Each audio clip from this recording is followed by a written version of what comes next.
ডিসেম্বরের আগেও নির্বাচন করা সম্ভব এই আলোচনা হয়েছে এখানে। মূলত সংস্কার এবং বিচার, নির্বাচন, এই তিনটার উপর আলোচনা হয়েছে এবং সংস্কারের ব্যাপারে আমরা এটা পরিষ্কার এবং ওনারা একমত হয়েছে। সংস্কার যেখানে ঐক্যমতের ভিত্তিতে হওয়ার কথা তার ভিত্তিতে সংস্কার কাজ সম্পন্ন হবে এবং সেই কাজ অতি সহসা সম্পন্ন করা সম্ভব। এখানে কোনো দ্বিমত পোষণ করেন না। বিচার ব্যবস্থা বিচার বিভাগ করবে এবং বিচারের আওতায় আনার ব্যাপারে যে আলোচনা হয়েছে এখানে ওনাদের কোনো দ্বিমত নাই। সুতরাং ডিসেম্বরের আগেও নির্বাচন করা সম্ভব এই আলোচনা হয়েছে এখানে। তার মানে আপনারা আজকেও কোনো আশ্বাস পান নাই সুনির্দিষ্ট রোডম্যাপে? না, এটা স্পেসিফিক কোন রকমের এরকম কথা হয় নাই, উনি স্পেসিফিক জানান নাই। আমরা আমাদের দাবি জানিয়েছি, হয়তো বা ওনারা ওনার প্রেসের মাধ্যমে জানাবেন, সেই জন্য আমরা অপেক্ষা করব। সন্তুষ্ট কিনা আমরা প্রতিক্রিয়া জানানোর দরকার না, ওনারা প্রেস সেকশন কি বলে তারপর আমরা প্রতিক্রিয়া দেব। কতটুকু হয়েছে আপনারা ওনার প্রেসকে আগে কথা বলতে বলবো। ওয়ালটন আবারও মিলিয়নিয়ার অফারে ওয়ালটন ফ্রিজ কিনে আপনিও হয়ে যেতে পারেন মিলিয়নিয়ার। হ্যাঁ, পদত্যাগের ব্যাপারে আমরা লিখিত বক্তব্যে জানিয়েছি, আগেও জানিয়েছি।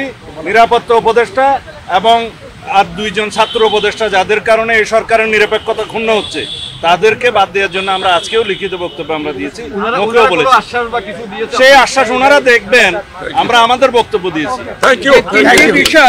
যে তিনটি বিষয় নিয়ে আমরা কথা বলেছি আপনারা শুনেছেন, সংস্কার, বিচার এবং নির্বাচন। আমরা স্পষ্ট ভাষায় বলেছি যে দে আর মিউচুয়ালি এক্সক্লুসিভ, একটার সঙ্গে আরেকটার কোনো সম্পর্ক নেই।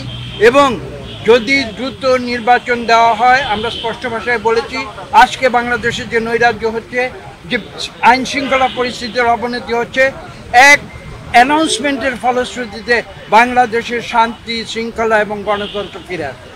বাংলাদেশে গণতন্ত্র উত্তরণের লক্ষ্যে বিএনপি প্রথম থেকেই একটি সুস্পষ্ট জাতীয় নির্বাচনী রোডম্যাপ দাবি করে আসছে। আপনারা জানেন যে আমরা এটা প্রকাশ্যভাবে দাবি করে আসছি।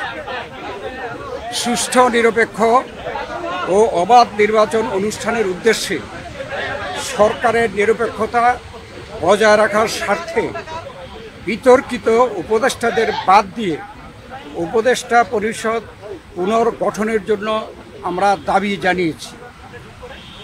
বিএনপির প্রতিটি নেতা কর্মী ব্যক্তিগতভাবে, রাজনৈতিকভাবে, পারিবারিকভাবে সবচেয়ে বেশি ক্ষতিগ্রস্ত হয়েছে আওয়ামী লীগের আমলে এবং সেই জন্য আওয়ামী লীগের বিচার সবচেয়ে বেশি দাবি করে বিএনপি। এই বিচার প্রক্রিয়া কোনোভাবে অসম্পূর্ণ থাকলে বিএনপি সরকারের দায়িত্বে যখন যাবে তখন বিচারের আওতায় এনে তা বিচার বিভাগের মাধ্যমে, স্বাধীন বিচার বিভাগের মাধ্যমে পরিপূর্ণভাবে সম্পন্ন করা হবে।